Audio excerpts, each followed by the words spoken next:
For those of you listening in black and white, Ricky's currently on mute. God. So it definitely is one of those nights. What have we got into here? We'll go again with that. So welcome to the Last Word on Spurs, completely unedited, uneducated, and where this next hour is going to go, I don't know. But thank you for listening to the Last Word on Spurs. Thank you for joining us. If you're listening to us for the very first time, you can find us on iTunes. We're on Spotify. We're on Audio Boom. We're across a range of different social media platforms. We're of course on Twitter at Last Word on Spurs. We're on Facebook and Instagram too.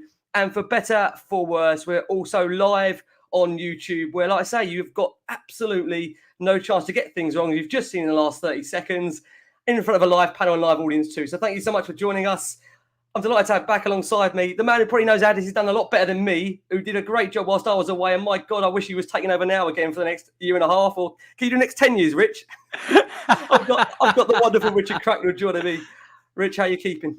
Yeah, very well, Ricky. Evening to you. Evening, everybody watching in and listening in. Evening to Rikki, Clarke and Paul Newman as well. So, yeah, a little bit of Sunday evening therapy.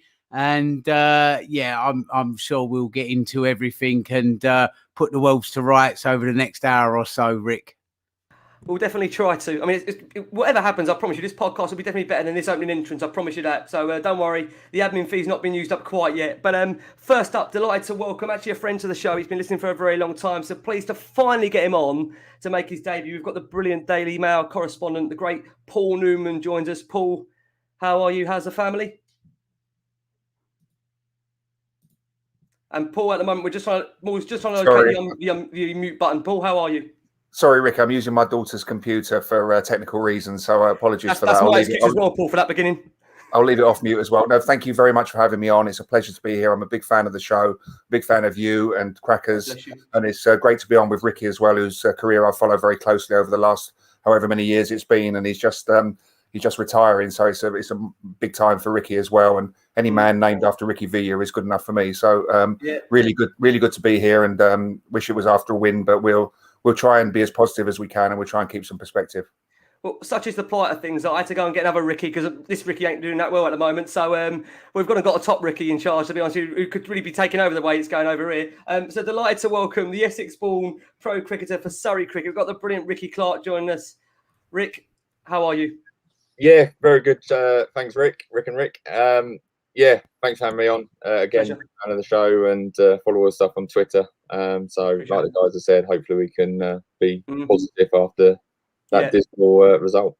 Yeah, I mean, I am totally aware that the comments are already going ballistic. So I promise you, Chelsea is coming. But I think first, out of just mutual respect, we have to start. I mean, if you heard the intro there from one of our own, Jason McGovern, you would have heard there of his thoughts of the really sad passing to the late and great Jimmy Greaves, who unfortunately we lost this morning. And, you know, we have to say that for us as Spurs fans, not just Tottenham Hotspur's record goal scorer, but almost the finest marksman the country has quite ever seen. You know, Jimmy passed away at home in the early hours of this morning, aged 81. And throughout his wonderful playing career, Jimmy's strike rate, although I wasn't alive to see it, I know is from my dad, bless him, telling me all the time, was quite phenomenal. His Spurs return 266 goals in 379 appearances between 1961 to 1970, 220 goals in 321 league games, 32 of those goals in 36 FA Cup ties, 5 in just 8 League Cup ties, and 9 in just 14 European matches.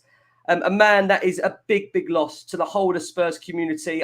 Rich, if it was only appropriate to start with you, Rich, you're so connected and really well connected to, obviously, Spurs legends, and when you do these Legends Nights, and I'm sure Jimmy's name comes up so often. Can you put into words just how big a loss this is to the Spurs community? Oh, it's a massive loss. And, you know, when I started doing the Legends Night some 10, 12 years ago now, Jimmy was still filling theatres to do nights. So I never really got a chance to work with him because I work in a sort of tier below that in the working men's clubs and hotels and things. And so I mean, he was huge. He'd pack out theatres on nights alongside other legends of the game. But then, of course, these things develop and evolve, and not so many people were coming to see him because he'd done so many theatre nights. So he was looking to start to do some more low level, some more intimate evenings, if you like. And I was 2 weeks away from doing some nights with Jimmy when he very sadly had the stroke. And I was absolutely gutted, Rick, that I never got the chance to actually work with him. And it was tough. And you know, we've got a couple of weeks. In a couple of weeks' time, there's a fundraiser coming up in Dublin for him to help with his nursing care and everything. And then today's news comes through. So that's still going to go ahead. I'll give you some details a bit later on that, because he's obviously got the Jimmy Greaves Foundation. So we're going to be looking to raise some money towards that. So firstly, I mean, you know, it's massive condolences to Danny, his son, and all the family. It's a huge loss. Never mind Jimmy the footballer. He's a man that, you know, wife and kids and family and everything. So away from the football, there's a family grieving the loss of a big family member. And then you come to the wider family, you know, people like Stevie Perriman. I texted him earlier and said, you know, so sorry for your loss, because he was a friend to Steve, not a footballing on a footballing level. He was a friend. You know, it doesn't matter if you a couple of plumbers that work together, or a couple of electricians, or a couple of sheet metal workers. These people make friendships, whether it's football, you know, sheet metal working, or anything, you know. So, and you could see Stevie today when they was all lined up on the edge of the pitch, and you could just see how gutted he was. They were great friends, and I just said to him, I'm really sorry for the loss of a great friend. I just missed his career, Jimmy. I was born in 69. I started going over to Spurs in 76. So I missed his Tottenham career. I really missed his career. I didn't sort of see much of it at all. But so like you, Rick, I go to my dad and I say to him, tell me about Jimmy Greaves. Now, my dad's quite famous on this show for getting players' names wrong and everything. And my dad can be a bit of a curmudgeon, old sod over things. I remember the last day of the lane when we walked out, my dad says to me, well, thank Christ that place has gone. It's brought me nothing but misery down the years. And I'm looking forward to the new stadium. So, I mean, that's how waxy peed heart my dad can be over football. Yeah. But you speak to my dad about Jimmy Greaves. Oh, he miss over. His eyes miss over, and he goes, let me tell you, son, I saw him one day, and away he goes. And he tells you these stories about Jimmy Greaves' goals and the way he played. And I mean, you know, I really, really honestly wish I'd have seen him playing. You know, this was at a time when footballs were like 50 pounds in weight because they held water, playing on mud pitches. And you get to watch a bit of YouTube of him now, and he just looks so elegant. He just looks so graceful. He never smacked the ball. He just passes it into the goal, passes it in. And you look at his record, a hat-trick against this, 4 goals against them, hat-trick here, hat-trick there, hat-trick there. It's just absolutely off the scale, his stats as a footballer. So it's a huge lot, not a huge loss, not just to Spurs, but to football. He really, really was the striker, you know. So it's a great loss, and you know, a great tragedy for his family. But on from that, Rick, you have to celebrate lives. We're all going to go one day. Me, you, Paul, Rikki, and everybody watching here tonight and listening tonight. We're all going to go. The great Jim Morrison once said, no one here gets out alive. So we're all going one day. What a life. What a life, you know, to have done what he done and be such a legend in the industry he worked in. So, it's a great loss, but don't forget to celebrate such a great life too.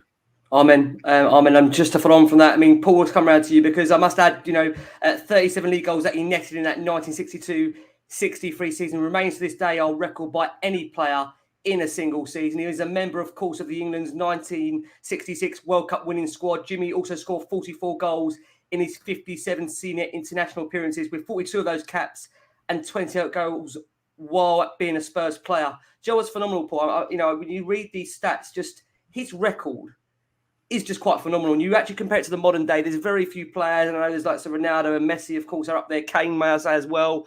It just shows you just the incredible player that he was. And I'm just gutted that, I feel almost in my role here, I feel kind of unqualified to talk about Jimmy because I wasn't around to see him. And like I say, it's been passed down from my dad to me, just how special this player was. I would have just been enough to have seen what a wonderful player. Absolutely. I mean, sadly, I'm not quite old enough either to have seen him. I know I look it, but I saw my first game in '73. And of course, he left in '70. But again, like you've just said, and like Cracker's just said, you learn it off your parents. My dad ran a shop on Tottenham High Road when I was a kid, just around from the corner pin. And all the players used to go in those days. So I've got these sort of hazy memories of seeing the Spurs players, popping in for their cigarettes and their chocolate and whatever in my dad's newsagent. But I never saw him play, sadly, but I've seen all the clips. And he was the greatest, wasn't he? Not just for Spurs, but, there's an argument to be said he was the greatest finisher of all time in any football. And as Cracker's just mentioned there, you're talking about heavy pitches. You're talking about defenders who could virtually assault forwards, couldn't they? Let alone just tackle them. And the heavy footballs, and you see the clips. Some of the clips they showed today at half time at the stadium.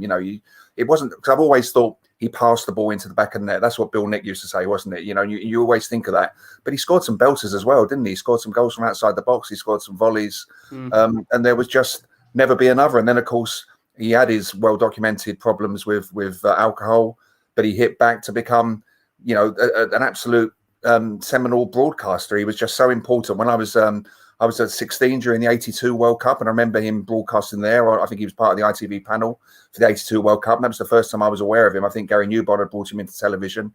And then, of course, he went on with the St and Greaves in. It was just a staple for people of my age. I'm a bit older than you guys, but it was just an absolute staple in the '80s and beyond there. So he carved out this second career from problems, really, from difficulties. He carved out this amazing second career. And he's just an absolutely legendary figure. And I thought the club did it well today. I was so pleased that Paul Coyet was on hand to do the ceremonies at halftime. I think it's one of the absolute injustices of this season that Coyet has been replaced. I still can't quite get to the bottom of why it is. And as a journalist, I should be trying to get to the bottom of the story, shouldn't I? But I think it's absolute treasure. Nothing against the young lad who seems to be doing it, but why is it not Coyet? He's just different class. He's almost, Paul, isn't he? He's just almost part of the furniture there, isn't it? It's almost like you feel that also. Paul, bless him, Coyet's given us so many memories of being in that stadium at certain points at half time. We've given us the scores.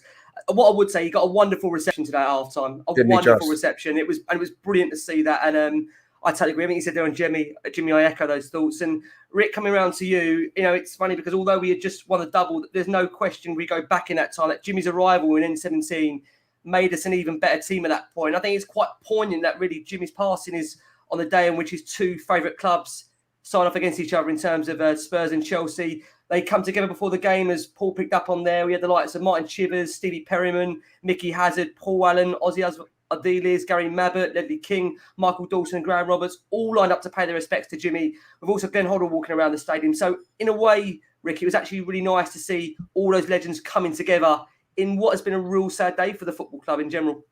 Oh, 100%. I think if you look at it, it's just a credit to what Jimmy Greaves was as a person. Again, I was too young to see him play, but obviously, like you guys as well, I've seen the clips. And I think sometimes the word legend gets branded around quite easily.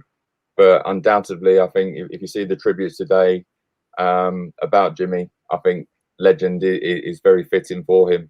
Incredible record, as you said. Someone who I think was more like a people's person. Everyone could relate to him. And I think, that's so pleasing and fitting, and obviously a great loss for all involved. Yep. Well, guys, it is that time. Before we do, like I say, our thoughts and condolences, everybody here at the Last Word On Spurs, we send our thoughts to obviously Jimmy and his family, and we just hope, like I said, they're given the privacy they deserve, and Jimmy will always be known as a legend around the football club. Right, guys, it's that time. It's that time where realistically, I don't want to do this, but we are going to have to do it. Either had to come back from the Tottenham Hotspur Stadium. And when I say I've rushed back, quite literally, it's just been a whirlwind of a 90 minutes. I've got to say, I had actually the pleasure of sitting next to Jamie Brown from the Daily Hotspur and John from Lily White Rose. And, it was actually nice being with those guys. But well, we were just so disappointed. Joe, Rich, has come to you to start because it is so difficult to react like this. I mean, we as a show, we react straight off the back of games. And, for some people, they absolutely love that. For some people, sometimes taking 24 hours just to kind of reflect on what's happened is also maybe an approach to go by. But, we pride ourselves in trying to be out there first with the content. So, Rich, the way I saw it for me was it was decent first half from Spurs. I mean, as we've always known, and Jason, I know he's listening and watching wherever he is, and Ndombele could be so good if he could last 90 minutes. But Chelsea, they made that sub in Conte, changed the shape, and that won the game for them within 10 minutes, quite frankly. And, the confidence, that disappeared, and Chelsea's really good team just, ran away with it towards the end. And Spurs lost all the ability to progress with the ball with Lo Celso and Ndombele going off. A massive goal in class. Rich, what did you make of it? And Rich is on mute now, so I can get him back now, and I have to bring him back on. This is always the fun part about this show. It's always comes back to bite you. That's it. Hoisted by my own petard. You can't really shut him up, I tell you. I'm probably better off on mute, actually. But you're right there. You mentioned two players, Ndombele and Lo Celso, and there you've got £100 million worth of player. They don't set their prices, so I don't hold that against them. But on Ndombele, what a player for 45 minutes. But a game of football is 95 minutes. Lo Celso, it looks like there's a player somewhere in there. We just can't seem to get it out of him. And then you look at Chelsea and they bring Kante off the bench after for the second half. They can put him on the bench. This is the difference, Rick. I mean, Kante, if the game was still playing now, Kante's still running. And he'll run and he'll run and he'll run and he'll affect a game like just for hours, not 90 minutes. Like, honestly, a game could be 3 hours long and Kante would still be running. And that's the difference. So, I mean, where we are as a club, I look at, I sort of break it down into a few areas. Can we win today? Yes, we can, but it's going to be very difficult. So if we don't win, it's not the end of the world, because I think whoever finishes above Chelsea wins the league. I actually think they'll win it this season, to be honest. They're a very, very good side. So if you can't beat them, can we actually put in a performance? Yes, we did today. I have to say we put in a terrific performance in the first 45 minutes. Come the second half, we failed to cope with the changes they made. And Ndombele faded, Lo Celso faded. He lost his man for that second goal. But that's where we are, Rick. So, we come round to this this circle that we keep coming round to. Where does the problems lie? Yep. Is it Nuno? No, he's put out a team today that was attacking, that was front foot. What was that was to dare is to do. Yeah, he's put that team out there today. I must ask you, Rich, on that point of Nuno, because I know there's going to be people screaming and shouting, saying, "But hold on, second half, as you picked up on there, Chelsea changed the game with Kante. Why didn't Tottenham change the game?" And I know we are going to get into that, because I know in terms of substitutions, the bench was very lightweight. But I know you're going to probably want to make a couple more points, so please go on. Well, there you go. The bench was lightweight. So in 60 minutes, he made two changes. He pulled Lo Celso off. He pulled Ndombele off. He put Brian Hill on. And we tried to mix it up a little bit. We tried to change it. But we're just simply not in the same stratosphere at the moment as Chelsea. And it's as simple as that. We can't live presently with Man United, with Man City, with Chelsea, and with Liverpool. We just can't. So until something changes or everything changes, nothing changes. The current model that the club has got of spending or the owners change, that's it. We are where we are at the moment. So we can only do as well as we can do. Do you get what I'm saying? I think today we're going to come on to it. I promise you. I know. Yeah, I know where you're going. It's kind of forget today because I don't think we can live with them. Next week against the mob down the road, I think that gives us a little bit of an indication more of where we are. And midweek in the cup versus Wolves, more of where we are. So, listen, I know there's people that want Enoch out and jumping up and down on the high road over it. And like, I think we all want a change in the model of the way the clubs run. I'm not going to say like others do, they've got to go.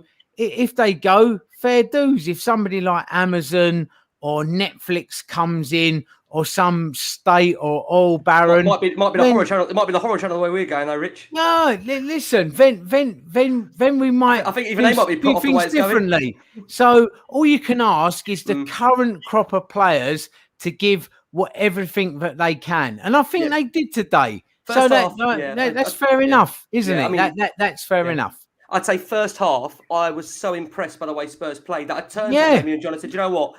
I'm so impressed with how they played." But I think the problem was with that for me is that as Spurs fans, we was content with that first half, and Thomas Tuchel of Chelsea wasn't, and he made sure that he changed the game in their favour. And we're going to come on to that, of course. Paul, let's come to you because I think it's quite frank to say that second half we weren't at the races. To be fair, as Rich said there, maybe it's the golfing class, the golfing quality that changed the game, but what looked to be, as I said there, a very positive first half performance was completely ruined by a shambolic second half. And those first 3 wins in the Premier League and those clean sheets seem to be a real distant memory now. What can you take out of today's game for you, Paul? How did you see it?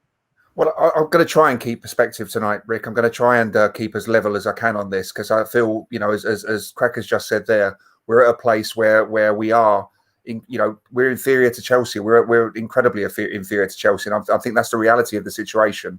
And I think we have to accept that. They're not only the European champions. I think they're going to win the league this year. I think, as Crackers just said, whoever finishes above them wins the league. I think they're better than City from what I've seen. I think Thomas Tuchel has done a tremendous job. And as much as it pains me, I think they're a tremendous side. I thought the first half was excellent. I was surprised how, that team, basically, I don't think that team would find a disagreement with any Spurs fan. That was the team we would all like to see on the field. But I think, the bottom line also is that the international break was an absolute catastrophe for us, and that has really put us back. We made such a good start before the international break, and then everything has gone wrong. And I think it left Nuno with a really bad hand. And I just thought at halftime, even at halftime, I wasn't getting too carried away because I thought I can just see us running out of steam here. They've got such a good bench. We had nobody who could come off the bench to make an impact other than Brian Hill, and we know he's still pretty raw. I just couldn't see. I couldn't see how Nuno could respond to Conte changing the game, to be honest. I think he did change the game. Obviously, he did. But then the real annoying factor for me is that we've gone down to a goal from a set piece. And I was at the game, so I haven't seen any replays yet. I don't know who lost Thiago Silva. There's a suggestion it was Lo Celso. There was a suggestion it was Dele. But we can, we're playing a really good team. Dele and Dyer. We're playing a really good team, and we can see by corner. That's really frustrating. And then the second one seemed to be a freak deflection. By the time the third one goes in, our heads are down. We're completely knackered. And I also think there's still a legacy there of Mourinho. I don't like to bring up his name, but we were really unfit under Mourinho, and I don't think we're fit enough yet. The international break has put us back further. So I'm trying to keep perspective. I thought that first half was very encouraging. I think we do have to appreciate that we're a long, long way away from Chelsea. And as Crackers just said, the best we can hope for this year, I think, is 5th. And that's what we've got to just bear in mind. We're at the start of this painful rebuild that Poch warned us about all those years ago. I'll tell you what, Paul, if someone told me how long this rebuild's going to last, they keep saying it's painful. When does it actually not get painful? This is soul destroying. I think, though, that to be fair, that Paratigi's only had one transfer window, hasn't he? And with the pandemic as well, you can't do everything you want to do in that window. He's brought some promising young players. They're all young with potential. I thought Romero was very good today, actually, until he got very tired late on. They've spent the last 10 days in Croatia, haven't they? They haven't trained with the team. It's such a bad preparation, whoever's fault that was. But I think the big thing from the window, and as ever with Spurs, we were one decent player short of making it the perfect window, weren't we? If we brought in a good creative player or a backup striker, you know, we'd have been very happy. How many times? Yeah. We say how it many every times, time. Paul, do we say it? How many times? We say it every time. And I for anybody criticising Nuno, I'd say foot on the ball on that one. You know, he seems an incredibly decent man to me. He's shown today that he can change his tactics from Palace last week when he made a big mistake playing 3 defensive midfielders. And I think we've got to give this guy a chance. I really do, because we've got to appreciate as Spurs fans that we're not going to go and beat the likes of Chelsea. You know, 3-0 hurts desperately. 3-0 to Palace hurt even more. But then he was without 6 players. He lost the 7th player in Dyer. We have a man sent off. We're probably getting a draw out of that if we don't have a man sent off. But so I just think foot on the ball with any Nuno out sort of talk, personally. I think what's also hard is when you reflect, I think it's now the 3rd season in a row we've lost at home to Chelsea. And what I would say in those first couple that we had, the lack of fight, the lack of desire, the lack of any kind of cohesion or a plan, that was tough to take. Today in those first 45 minutes, you could see there was something there. There was something that kind of gave us hope and optimism. What concerns me is the way the second half we capitulated, and we've seen that far too often, whether it's under Pochettino, whether it's under Jose Mourinho, and now under Nuno. You know, someone's got to sort that. And, you know, as players, you know, I think players have to take a huge amount of responsibility. I've got to be honest with you. And, you know, Rick, I think one of the things I want to ask you is, you know, many are suggesting that, you know, okay, Chelsea brought on Conte and changed it. But, you know, Nicky says on the screen there, you know, Tuchel is a tactical master, but we never countered his move at all.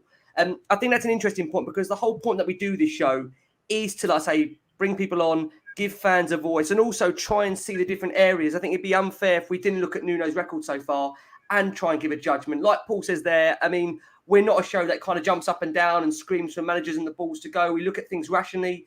We try and, you know, take an analytical approach to it. And if we are going wrong, we'll say we're going wrong. I think we've always done that as a show. So, Rick, it was a game of 2 halves, but the second one is a lot more concerning than, of course, that first one. I mean, it's, like I said, it's a second successive 3-0 defeat. And now we've got the Arsenal match next week in the Premier League that looks massive and huge for the club. We've got a game against Wolves, which for me is absolutely crucial. We should be taking every cup competition seriously, being Tottenham Hotspur Football Club. For me, it's massive, that game at Wolves, and they're going to be right up for it. We beat them, like I say, already this season. They won't want to lose again to us. So, as we said, that Kante switch was crucial. But the most concerning thing for me, Rick, and I'll ask you about this, is that we just never seem to get a sniff in that second half. Is it more than just fitness? No, I think, without it being too cliche, I think Nuno in the first half outfought Tuchel, in my opinion. The system we were playing, the high press, and everything that we wanted to see from a Spurs side. But then, obviously, Tuchel then changed it second half, and I don't think Nuno was quick enough to realise the dangers. And then the second that, obviously, early in the second half, the second that goal goes in, I think heads dropped, and it was that, look, we're out of the game already. So I think that's the frustrating side from that point of view. And it was then sort of same old story. So I think, like the guys have said, I think we've got to give Nuno a lot of time. I think realistically, we should look at where we would be points-wise from the first 5 games. I don't think we're too far away from where we should be points-wise. And it's obviously crucial that coming up, we've got Wolves in the Cup, and then Arsenal next week. So I think, like Cracker said, I think that's going to be an indication of where we're at, and see how we go from there. Yeah, I mean, I think the other thing, Rich, that you actually picked up on, and it's something that's still concerning me, is the lack of energy and fight in that second half after the goals winning. I mean, for me, I don't want to. It's so hard because obviously I've just come back from the game, but for me, that's really embarrassing. For me as players, the minimum in that second half, the minimum you want to see is a real desire, effort, and I just, I understand that it can get you down. That second goal is so gut-wrenching. It is. That deflection is so cruel. But, after that such encouraging start to the game, where we are done like that with a second goal, you just want to see, the players try and come back into the game and just give us something of hope. I can take losing 3-1, 2-1, if I can see that the players are still believing in the system. But towards the end there, yes, I'm going to agree with what Paul said. They did look absolutely knackered, and it has been a tough week. And we haven't got Mora, and we haven't got Bergwijn. And some of the players, they've been halfway around the world. But, it's a second week in a row, Rich, that we've lost 3-0 at home. And I think we all know that we're massively far off the big boys. But are you comfortable, Rich, with the energy and the desire you're seeing there in the second half? Well, I am within the context of the players that we've got. And that's all you can look at, Rick. Every time it's that we've not got the players that are able to do it for 90 minutes. So so I was comfortable with what we offered, but just the personnel we have got can't offer you that 95 minutes at the moment. And Dembele, for whatever reason, can't give you 95 minutes. Lo Celso can't give you 95 minutes. Kane at the moment, let's call it as it is. I'm glad he stayed, but he doesn't want to be there. He just looks like he does not want to be there. He looks like he's still. I promise you, Rich, we're going to come on to him. Yeah, he just looks like he's just not happy to be there. It looks like that he's not got his move, and he's got the ump. So the players that we've got.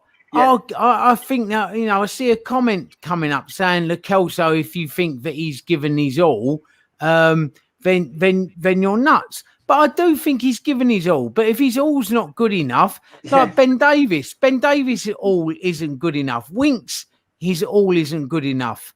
Doherty, his all isn't good enough to get you up into that top tier. Yeah. So, like these players, if they're giving you their all, what more can you ask? Yeah. It's like if you've got kids, if they go and getting D grades in an exam, but they're just not clever enough to go and get A's and B's, you can't ask anymore, can you? It's like, so that's what I'm saying. Chelsea, Man City, Liverpool, Man United, I keep banging on about them, Paris, PSG, and, other teams, Bayern Munich, they're all are straight A's. They've got students in their team that are straight A's. If your students are like the top of their game at C grades and giving you C grades, you can't ask anymore. But a C grade doesn't beat an A grade. So then again, the question goes, right, so what are you doing as a club to get you from C grade students to A grade students? Can we get rid of the C grade students? No, we can't. In the current business model, we can't have those like straight A students across all positions on the field. We've got one or two, but you need the others to be with them. So that's the problem we've got, Rick, at the moment. You can't ask for any more effort, but until such times as we get a business model or owners in that are going to give you A grade students in defence, midfield and attack, we're going to get C grades in all the exams we get every week. Tom thinks you're being too kind with C grades, so we're essentially, I don't know. I mean, the way that second half was going, I'd say it was ungradable, but there you go. Paul, let's come around to you, because I just do want to discuss about Nuno, because I've got to say, guys, thank you so much. We had over 100 comments coming to the Last Word On Spurs in terms of questions, statements. We're going to read some of them out very, very shortly. But if we're analysing so far, Paul, his start in the Premier League, 5 games played. I absolutely hate this, but I will read it out. 4.4 XG. I don't know what XG is. I'm still not going to get involved in XG, but it's the lowest in the league. 3 goals scored, 1 goal in open play scored, 6 goals conceded. Now, I mean, those stats aren't nice reading. And there are some fans that you can understand feel, well, is that enough?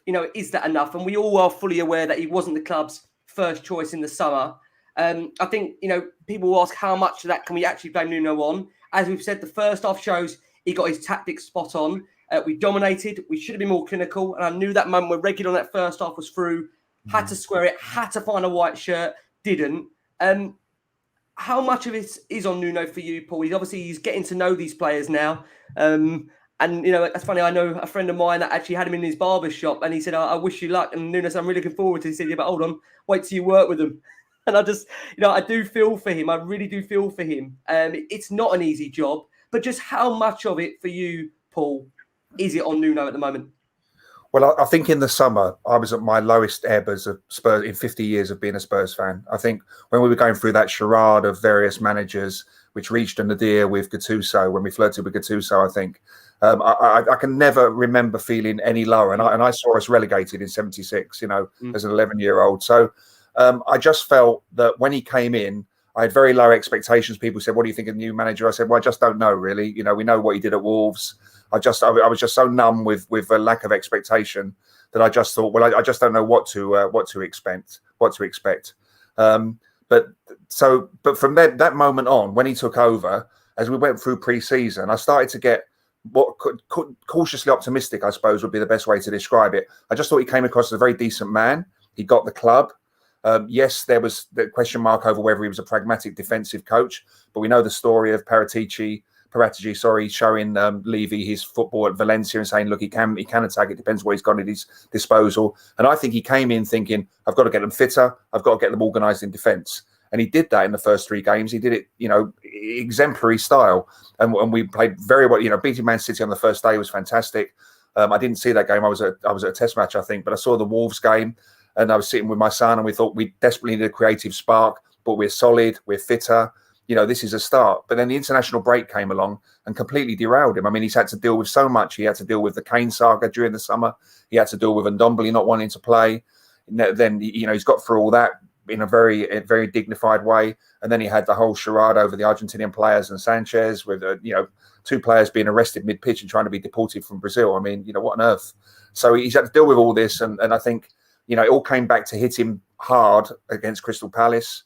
And now, and today we're playing the champions of Europe. So I just think, to cut a long answer short, I think it's too early to judge. I think we can't get a better manager where we are at this point in our history.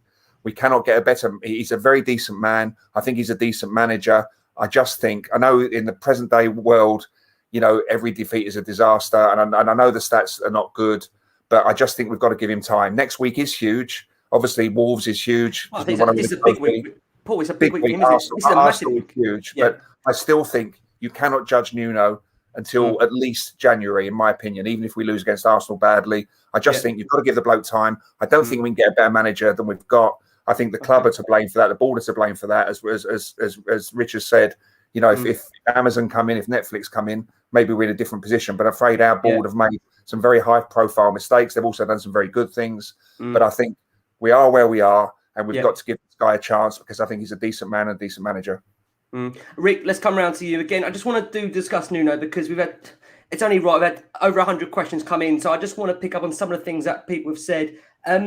One of them has been that, there is a general deficiency of creativity in the side. And, in terms of personnel, that's not been his fault. He's had no Lucas. He's had no Mora. Obviously, Ndombele's not where he's wanted to be in terms of fitness, but he's in the side today. And we've seen he's made back-to-back appearances now. But you have to ask, which can only be compensated for by an excellent offensive organisation. And at the moment, there's a feeling that, organisation-wise, second half, I mean, Rick, we were everywhere. There was a real lack of cohesion, and then we all come on to it in terms of the game itself. But we saw that, even after going 1 down, we could have gone 2, 3, 4 down. Lloris was a massive pivotal figure in making sure Spurs remained in the game. And we've discussed about what he could have done in terms of options on the bench. And you look at that bench, there was only really Hill and Skip on there in terms of any kind of, and it's even been kind to even call Skip an offensive player when he's a midfielder. So Hill was really the only option to bring on. Is there anything in your opinion that he could have done, Rick, to change the game, to sway it at all when we are 1 down? I think it goes back to what you said about the players. I think they have to take responsibility. I think watching Spurs over the years, I don't think we've ever really controlled a game with game management and understand the situation. I think a lot of the times, watching Spurs, we go 1 down, we capitulate a lot of the time, particularly against the big sides. From my point of view, I think, as Paul said, I think Nuno's got to be given time. The one thing I'd like to see over sort of a period of time is actual coaches and managers making players better. So Crackers is saying, oh, we've got C grade and stuff like that. Even though City and Chelsea, they've got all the money, that's fantastic, but they still make those players that they've bought better, in my opinion. So I think we saw it with Pochettino a few years ago. We were punching well above our weights, and he made players a lot better. And I've not seen that in recent years. So I think, yes, we are where we are with the squad of players we've got. But, behind the scenes, can someone coach them and actually get them better? So we can even get closer. And, Cracker's saying about C grade, can we get a few players to B grade and all that sort of stuff? But I just don't see it. I just don't see it. I think, we've got to give him time. He's a very likable character. I think he's got the backing of the players. First off, I'm sure you agree, Rick. First half, I mean, you couldn't say those players weren't playing for him. I mean, they were. First half, they were absolutely with him. I mean, we all were. I mean, it was a really, really positive atmosphere first half. And I think that's what's so frustrating, Rick, that, you look at that first half performance, you just think, you know what? If we can play like that every week and get the results, I think we'd all be happy. It was a really committed performance first half. But it's just when you see the second half and just how quickly we drop off. And I think Paul picked up on it there, fitness-wise, the decline in our fitness over the past few years has been really alarming. 59 minutes, everybody, and I know there's been, players that have gone off to obviously South America, we've had players that are injured, but everybody looked knackered. I don't think that performance, you look at it and you think, generally there's a lot of running, energy, but the warning signs were there from early on. There's lots and lots of work to do generally. And, I think we understand Chelsea are miles ahead of us at the moment. And, Rich, I do want to ask you this because I know you were kind of angling towards there. We are going to, obviously, I say pick up on the game, look at the players as well, and of course, preview Wolves. But how much is this, Rich, down to, the lack of investment from the club in terms of how far we are away now from Chelsea? Because there was a time that gap was a lot closer and Spurs were competing for titles. Spurs were in a position where the gap, Rich, between them and Chelsea wasn't too far. So how much of this is down to the board? Yeah, I think it's absolutely down to them. I think it lies solely at their door, not the managers at all. I think with Pochettino, as I've said before in previous shows, we had a man that was making fine chicken soup out of chicken shit, wasn't it? Like that's the problem. He got so much out of that group of players. And they overproduced. They did overproduce. They went over and beyond what they was, and that sort of began to unravel. The club never saw that they should invest in that team further, even though he asked for that, and they never did. So yeah, I think the blame lies solely at the club's feet for not being able to invest or not wanting to invest. But I don't know. Listen, I'm no football finance expert. So perhaps the club cannot, where they are, invest further into that team, given their financial constraints. Maybe when the stadium kicks in and, next Saturday we've got a boxing match going on now. That's a huge revenue coming into the club. Maybe that revenue then gets ploughed into the football side, and then the NFL comes along and that gets ploughed into the football side and everything else. And as things begin to develop with this new stadium, the money gets invested. So I'm not holding my breath on it, to be honest, Rick. I don't know what they've got planned for that money. But if it goes into the football side, then all of a sudden, maybe we do start to bring in players and be a little bit more cynical and a little bit more clinical with who comes in and getting rid of players that are just not cutting the mustard, because we've got a little bit more financial freedom to do so. So at the moment, ENIC own that club. If I say I don't want them now, if you say I don't want them now, are they going to go? No, they're not. Until such times as the money's or the till's not ringing and the money's not coming in, they're going nowhere. Or until such times as somebody comes in and makes them an offer they can't refuse, they're going to go nowhere. So we are where we are. We just got to hope that they've got this plan to actually invest further as the stadium generates more income. Like we said before, Rick, you can't fault ENIC. You can't fault Daniel Levy for what he's done of the infrastructure of the club. There's no better training facility in world football than what we've currently got. I've been round that training ground. I've been round the first team training ground, dressing rooms and everything. Man, it's opulent. It's absolutely opulent. It's brilliant. If you was a player, you wouldn't want to be anywhere else. You go around that stadium. It's so difficult to build a new stadium in football and get it right. You know, the Emirates is awful. Look at West Ham Stadium. It's awful. Southampton fans will tell you their new stadium, awful. But we've built this new, like, White Hart Lane, 60,000. It's off the scale. It's brilliant. It's a football stadium. Yeah. They've got that so right, and yet other parts of the business so wrong. So I'll give them, 10 out of 10 hats off. They're A-grade students of what they've built, but they're just not getting the product right, It's which like I said to you, most important, right? I think you asked fans they've built the Ivy restaurant and they're serving Rustler's burgers, isn't they, at the moment? And that's what we've got to get right. We've got to get that menu right. We've got to get Gordon Ramsay in to go, right, you big boy, get them burgers off the menu. We need something a bit different here. Until that happens, we are where we are. I've got words. We can have Gordon Ramsay. I think we have Ainsley working now. I'm still not sure we get that menu right. I might be wrong. I said Master Chef. I wasn't sure it's a Master Chef, Master Shit Show. But just to finish up, just before we, discuss the game in a bit more detail, look at some of the players. I mean, I think what we have to remember is these set of players, and of course we've had some additions come in.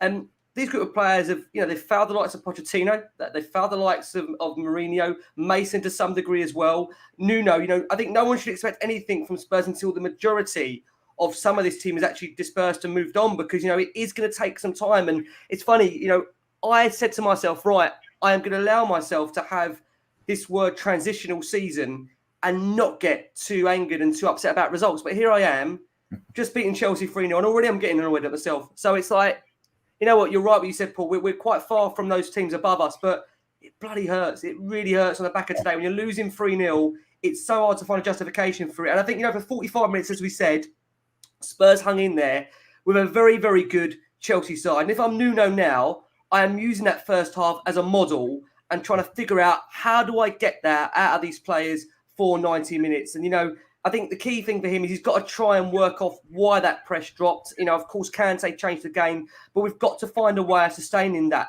I think fans will be quite impressed today by that first half about how we did go on the front foot with a bit more attacking intent. I think that's still the way forward. I think forget Chelsea being champions of Europe. I think that philosophy today, in terms of that lineup, that identity can work, because we showed it could work in the first half. It is just about trying to find a balance of the team. But rightly, we're going to finish on some listener questions before we go for our first break of the show. Let's read some of these out. It's again generally on Nuno and the game. This is from Debster, who says 3 goals in 5 games is absolutely atrocious. No creativity at all, anywhere, no game plan. The players heads down were after the first goal. Where's the passion? Kane just doesn't seem interested at all. Another long season ahead. We deserve better. Keith Sampson says, what's really changed for us this season in spite of platitudes from Paratici and Levy on business done? This summer is effectively the same as last year, which was woefully inadequate. And this year we've had a disinterested Kane to go with it. Dave at 1D Forkett says, really poor. If Arsenal beat us next week, I can see Nuno coming up to the under huge pressure. Casual Yid says, Nuno will get criticised, but that's the difference about bringing on the quality of the bench they have in comparison to Spurs. Ben Holton says, serious doubts over Nuno already. Reverting back to negative tactics in the second half, lost the game. Try and win the playing right way. To dare is to do. Ben Taylor says, a lot of fans will be negative after that second half, but let's be honest, Chelsea are likely to win the title. We showed passion in pressing that first half. Lack of options on the bench killed us in that second half. And we've also got Brock Soccerball saying, strangely enough, I'm not angry about this result at all. We all know that Chelsea are a better side than us at the moment. The performance was much improved and a step in the right direction. Losing games like this always is hard to take, but I can get behind the team that played today. Jay Reid does pick up on the fact he feels the job for Nuno may be too big for him. He says these players are already showing signs that they are not bothered again, and it showed that in the second half. We're going to touch upon that when we come to, like I say, the game itself, but we are going to go for our first break of the show for our listeners on audio. And taking you into this break, we're going to hear instant reaction from Nuno Espirito Santo, who gives his thoughts to Spurs generally about the game and how we do move forward. But for our guys watching on YouTube, and thank you so much for joining us on what I say it's been a very, very difficult defeat. We're going to get right into that now. Because like I said, it was the first half was a decent game, and let's come to you, Paul. Let's start with you, because when the team came out, I think we were all maybe quite surprised by just how attacking it was. Bearing in mind, we had Sanchez, Romero, Lo Celso all back in the country after 10 days away in Croatia. And you look at the lineup that we had Ndombele making back-to-back starts. Of course, no Lucas Moura, no Steven Bergwijn, both out the squad. What did you make of the overall team? Was you surprised, Paul, by just how attacking Nuno went?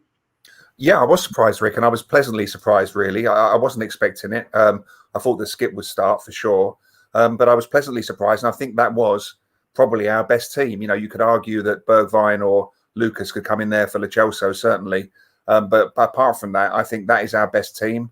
Sanchez has made a good start as well, so he could feature in the back there. But I was pleasantly surprised. I thought it was an example of Nuno showing that he can do something other than be a defensive manager. I think he was forced into it, with Moura and Bergwijn not being there. He didn't have too many options, did he? And the big worry I had was the strength of the bench compared to theirs, and I think that proved decisive in the second half. But no, I was pleasantly surprised, and I thought the start we made was fantastic. I thought that the pressing was comparable to Pochettino's peak. The early pressing. We had chances. We had chances with Reguilon and Son in that first half. I think Lo Celso had a chance. Actually, it fell on his right foot, and he can barely kick with his right foot, can he? And I'd like to see that one again to see if that was a decent chance. But no, pleasantly surprised with the lineup. Thought it was the right lineup. That was the lineup that gave us the most creativity. But Ndombele did start to play 90 minutes on Thursday. He's only just been reassimilated into the squad, and I did think he would fade. I know Jason McGovern says it regularly, and he's right that these guys, Ndombele and Lo Celso, will not be proper influential top money Spurs players until they can give us 90 minutes. But I wasn't surprised when both of them came off at 60 today, because neither of them had the preparation really for Ndombele's case for 2 games in a week, and Lo Celso's case after the ridiculous 2 weeks he's had being arrested in Brazil and then isolation in Croatia. It's amazing that we got anything out of those 3 guys, really. No, I was happy with the lineup and very happy with the first half. And but I as I think Rikki said off air earlier, I think you could see it coming. We really could see it coming at half time, but maybe not 3-0. But I did think we'd run out of steam, and so we did. Rick, let's come to you.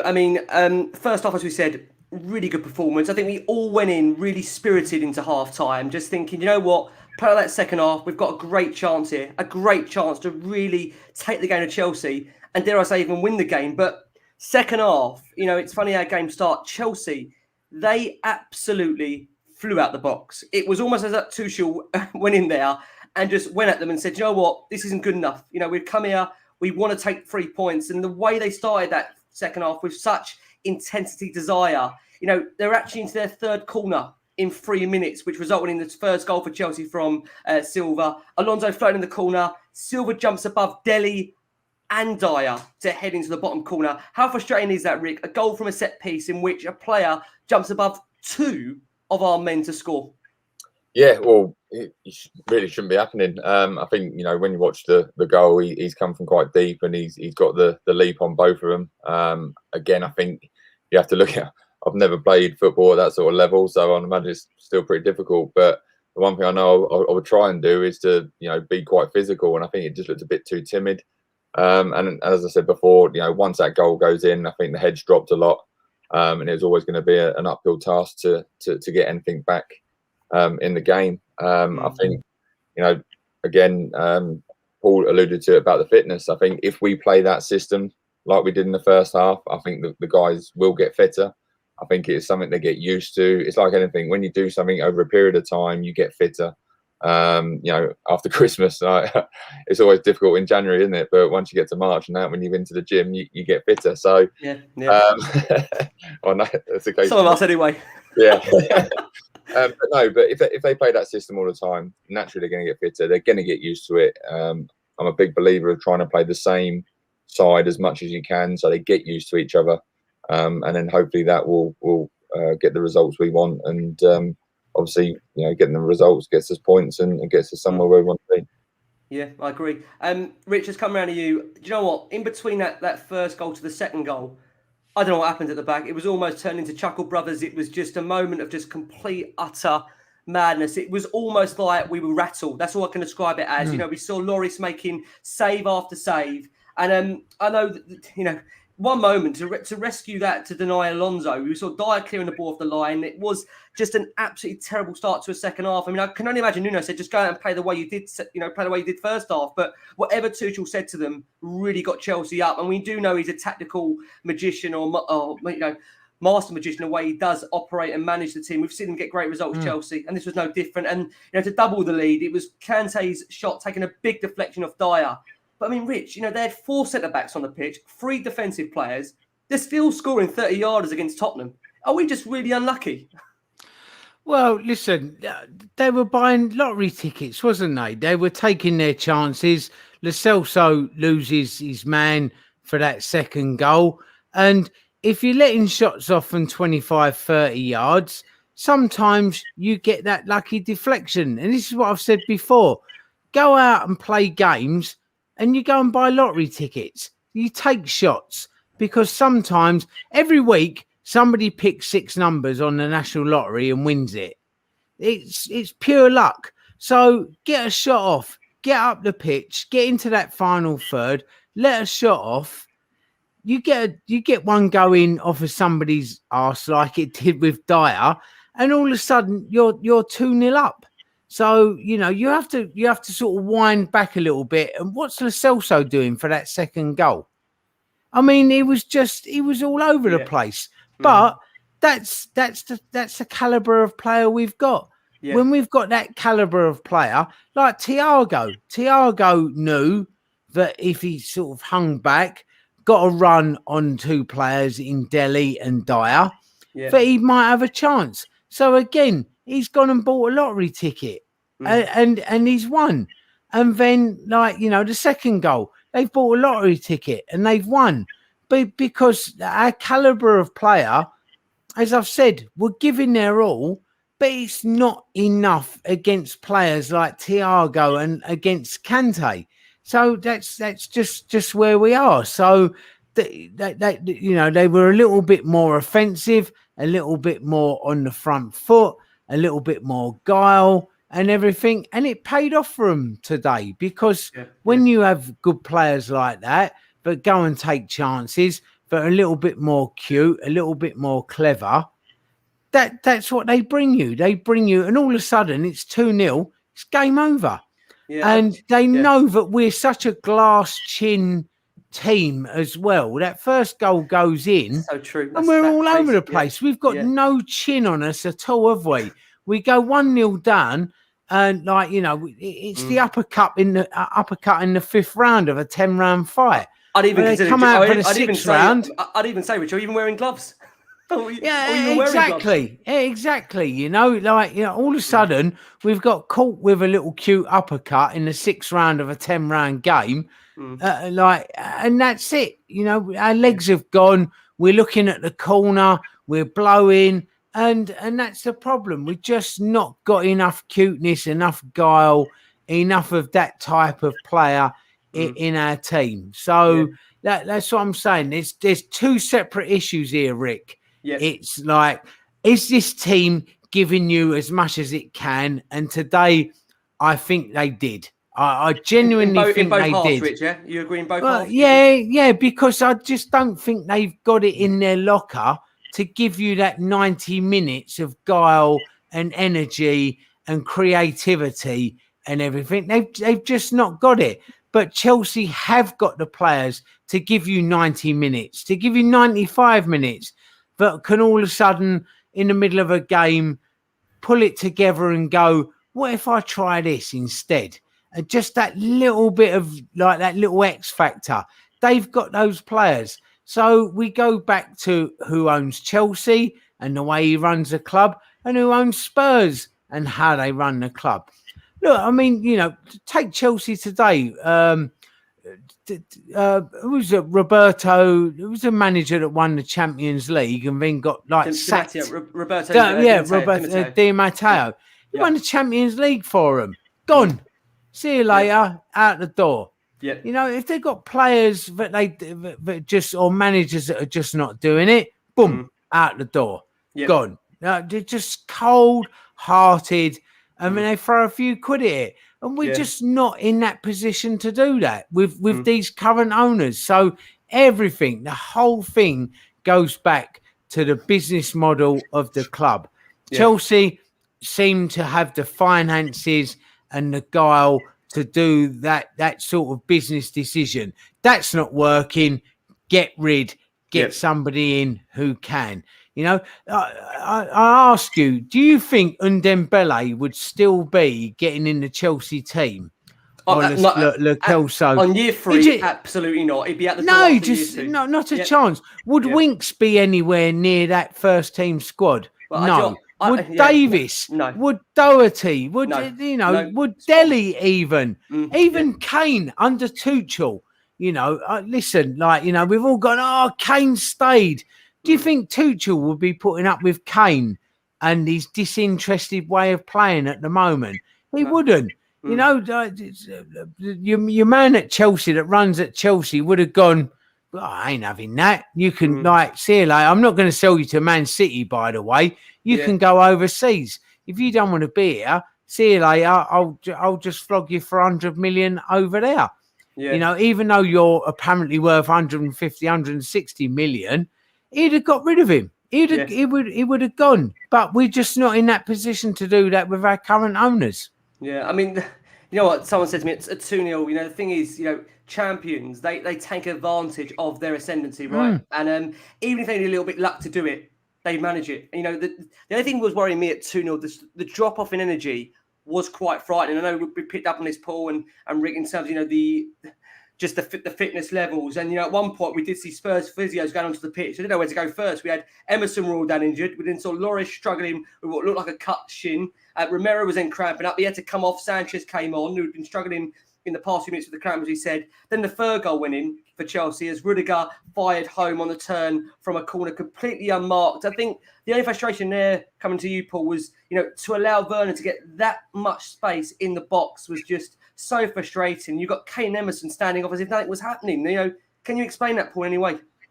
I think we'd gone by that stage. Yeah, and I'm not excusing it. I think that, you know, the last couple of weeks that they've had as a squad caught up with them.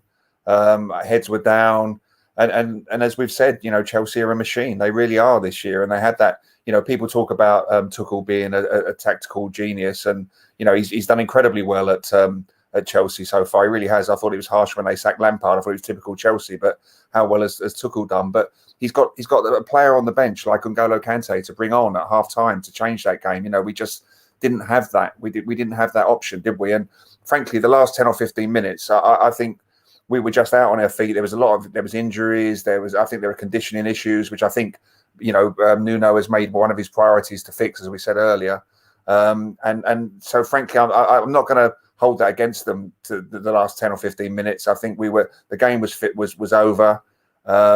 We were out on our feet. It would have been nicer if it had been 2-0. It could have been worse. It could have been 4 or 5, obviously. But I just think that the game was over, and I wouldn't want to judge our players' attitudes on those last 10 or 15 minutes, really, because, as I think somebody said on this podcast last week, or I think Chelsea never declare, do they, to use a cricketing term for Rikki and I? You know, they would not let us. They don't just sort of sit back and settle for a 2-0 against us, do they? They love to rub our noses in it, and they were playing at full throttle, and they had someone of the caliber of Kante to come on, and he's one of the outstanding players in the Premier League of the last 5 or 6 years, you know, and so he makes his manager look like a tactical genius, doesn't he? I do think they were giving it their all. I wouldn't criticise them for the last 10 or 15 minutes, even though Rudiger was given all that space to get that third goal. There are other chances. Hugo saved us, whatever. I just think the game was over by then, and it just emphasised the golfing class, really. Yeah, I mean, Rick, one thing I do want to pick up on, and, you know, today has not been too many positives in what's been a really, really just horrible day for the football club. Obviously, the loss of Greavesy, then this result against Chelsea. But Hugo Lloris, you know, in his first save of note came just a couple of minutes into that second half of that pushover from Alonso's volley. He couldn't do much with, you know, Silva's powerful header. You've got to say the mark in there should have been a lot better. But, you know, 1 point flew out to push away a dangerous cross in the final 10 minutes. He took a cut to his shin for his troubles. He then made a late save from Kovacic. But, you know, from the subsequent corner, couldn't do enough to get near Rudiger's finish. But overall, Rick, I mean, how do you feel about the prospect of Lloris this being his final season? Do you have the confidence that, you know, with Galini coming in, we're going to be all right in that area? Because, you know, Lloris, I tell you what, he today he made some wonderful saves, and he won't get the credit because of the nature of the result. But I thought he was, to a man, it could have ended up being, to use your terminology, it could have been a cricket score at one point. I was getting really concerned. Yeah, I think he comes under a lot of criticism, doesn't he? From game to game, he's, you know, like every goalkeeper, they've got a howler in them, and Lloris is no different. I think the situation is that, you know, like Cracker said earlier, we're not in a position to go out and spend loads of money on a decent keeper like Man City and Chelsea and Liverpool have. You know, we're not in that position. So I think we're limited to what we've got. I think he, at times, you know, makes some good saves and keeps us in games. But like other times, you know, like keepers do, they obviously have a howler in them as well. I think the one thing that's disappointing from my point of view, talking about today's game a little bit more, is I think we lack leaders. You know, you look at all these guys, there's so many leaders there, but the second, you know, the chips are down, you look around and everyone's like straight to the floor. You know, and you could say that Højbjerg is that sort of fighting character and potential leader in him, the way he's got a bit of grit and determination. But even with him, you know, I was watching the replays on Sky Sports and that, and he should have been straight out, you know, blocking that shot as well, and he was sort of like standing off it a little bit. So, you know, from my point of view, I think, you know, we need leaders in that side, because I think that we've got a real sort of like soft underbelly, and it's you know, it's very evident in games like this. Yeah, I agree. I think that's one key thing that, you know, it's screaming, isn't it, in your face. Where are those players that are getting the grips of this game? Where are those players that are taking control and looking to change it? And that's what you need. I think at 1-0, where is that presence to say, do you know what, we're not going to let this game get away from us? And that's something we've lacked for a very, very long time. And although Mourinho did bring the likes of Højbjerg, I think, like you said there, we're still lacking in so many areas of that, you know, that leader. I've never been, as much as I love Hugo, I've never been comfortable with the goalkeeper being the captain. For me, that's got to be, you know, someone in the middle of the park that controls that. I've never been a favourite of it being a striker either. I've got to be honest with you, just personal preference. Everybody has their preference. But Rich, I just want to ask you about Emerson Royal. Now, we've seen obviously 180 minutes plus of him so far now with the game against Palace and today. Do you know what? First half, I thought he was really good, really good. I thought, you know, he made a great signing block in the opening 15 minutes to deny Mount in front of goal. Then, to be fair, he struggled with Alonso down his side on the day as a whole. But if you were to judge him overall, Rich, are you quite happy with that business so far, or is it still too early for that one? Yeah, it's still a bit too early to judge, but he looks like he's a player that needs to settle and come in and find his feet. And you know, this is young kids moving to a new country.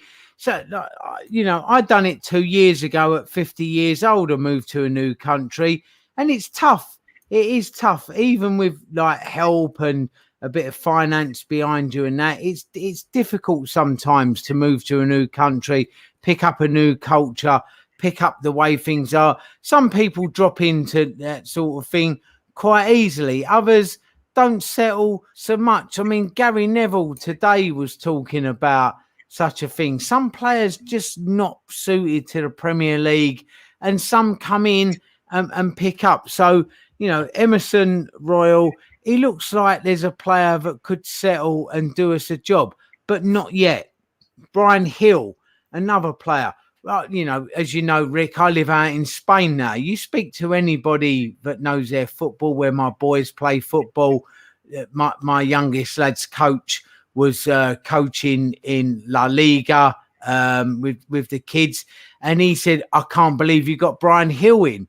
I mean, there's a player. This is a lad that everybody really rates. If he settles and becomes a player, wow. I mean, we have got some player on our hands there. He's phenomenally talented.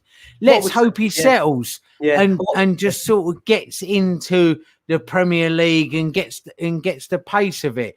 You know, Serie A and La Liga and Ligue 1 are very, very different to the Premier League. So some sort of get it, some settle in, some do it, and some don't. But, you know, if they do get it, then Emerson Royal, Brian Hill, and a few other players will be absolutely brilliant. But the trouble is, they're not fresh out the box, ready to go Premier League players. Yep. So you've got to give them some time. And I think that's where we messed up in the transfer window, but we didn't have those plug and play ready players, Premier League players ready to go. That's what we needed. We needed one or two of them. And if I can rewind a little bit on the subject of Lloris in goal, when he goes, you're going to realise, and we're all going to realise, just how much of a good goalkeeper Hugo Lloris is. I mean, you mean to tell me it's going to get worse? Oh, man, I'll tell you, I got up to county level as a goalkeeper, okay? Believe it or not, I know I'm a big fat whatever now, but when I was a kid, I was a decent goalkeeper. My youngest lad is a very, very decent goalkeeper, probably better than me. He's got every chance of making it. So he knows a goalkeeper. I'll speak to Pat Jennings before when I've done nights with him. Tell me Pat doesn't know a goalkeeper. And he says, Hugo Lloris is a goalkeeper. He's a great, great goalkeeper. And I know he gets stick. I think it's when he goes, you're going to realise what we've lost in Hugo Lloris. He is a fantastic, phenomenal goalkeeper. Whether this Galini develops and kicks on and becomes the same, let's hope so. But if I was Daniel Levy, I would be offering Hugo Lloris another couple of years. I honestly would. He is a phenomenal goalkeeper. You can't believe how many games he's kept us in. Yeah, that's the life of a goalkeeper. You make a mistake as a goalkeeper, it's a goal. And all of a sudden, the world's a big, empty, horrible place. Yeah, it's a great big hole that you're swallowed into. When you're a striker and you miss a shot, people go, oh, but you get another chance. When you're a goalkeeper and you make a mistake, that's it. It's a goal. So every mistake a goalkeeper makes, like Rikki said, is glaring. It's so glaring. I suppose it's a bit like being the wicket keeper, isn't it? Rikki, really? You drop a catch and it's like, oh man, he's got gloves on that are like 12 foot tall. How's he missed that? How's he dropped that? Honestly, we're really going to miss Lloris. If we, I would keep him for another couple of seasons. Me laugh though. Lloris probably is at that point where he probably can't wait to get away, and he's even just saying, he's probably thinking, I'm finally going to get out of this. Brilliant. He's a brilliant goalkeeper. He really is. We're going to miss him so much. We really are. So he's probably counting down days on that calendar where he can finally get away, and then you are trying to start him a new contract. That's it. Can't make it up. Rick, let's come around here. I want to ask you, Rick, about our defensive pairing, the centre-back pairing. Romero, I think it was a real positive first Premier League start for him on the whole. He dealt with much that came his way before cramping up in that final 10 minutes, which probably is to be expected, bearing in mind, he's not really had much Premier League games before. Dyer, to be fair, managed a bit block on his own goal line to deny Alonso in the early second half, but was then unfortunate to see Kante's effort deflect off his leg and post. It seems odd to give the two centre-backs, when you look at it, a decent review because, I thought on the day they didn't play too bad together. Although, again, Dyer, Delhi being beaten in the air, of course, with Chelsea's opening goal. Rick, is that the pair you want to see moving forward? If everybody's fit? Or with Sanchez being there for you over one of those two? Yeah, it's a tricky one because I think it's been a position that we've sort of lacked quality in for a number of years now. I think, you look at the days of Toby and Jan and stuff were quite assured there, and it was a consistent team that we were playing and stuff like that. But that's always going to happen, that those guys got a little bit older, moved on. We now need to find a new pairing. If you're not, as we've alluded to during this for quite a period now, if we're not going to be spending the money to get the quality in, you have to look at certain pairings we've got. Romero, obviously very new and stuff, so you got to let him sort of settle in and bed in. Dyer and Sanchez, 3 clean sheets at the start of the season, so they were going well. I think, from my point of view, might be controversial. I like Dyer. I think he sort of gets it. He understands what the Premier League's about. He understands Tottenham. He has that. He's got a bit of leader about him. We said we lack leaders. He's got something about him. I think I'd put him in there personally. I think he went for a tricky stage where he started to do well under Jose Mourinho. I think he gave away a penalty last year or whatever it was, and then suddenly from there he got called out by Jose, and his confidence just went straight downhill. So I think, you know, that's a position that I think he could be quite good at. And then it's just a question of, is it Sanchez or Romero next to him? But again, I think, you know, we've alluded to it a lot. If we haven't got the money to bring in quality players, it's all about developing the players we've got and trying to make them better. Yeah, and of course that's down to Nuno to do so. Let's come back around to you, Paul. Reguilon. Do you know what? It's funny. I was sitting there, as I said today, next to Jamie and John, bless them, and you know, Reguilon, he did make a great breakup of playing around the 20th minute mark, but he chose to cross to Lo Celso when he could have shot, and it was just that moment there. That indecisiveness is really frustrating. You know, I think on the whole, we look at that as a bit of a bad day at the office for him because, you know, for the Spaniard in both the halves, he got nowhere near Rudiger for that last goal of the game. And I'm at the moment, you know, there was such an excitement, Paul, about bringing this guy in from Real Madrid. Have we seen the potential yet for you to think, do you know what? I look back at that prime fullback pairing of Walker and Rose. We aren't there yet. Of course we're not. But does he have the potential, do you think, in Reguilon to get to where Danny Rose was, where he was, I mean, quite frankly, he was one of the best fullbacks, you know, in the league at that point. Can he get there in your opinion, Paul? Is there enough for you to see that so far?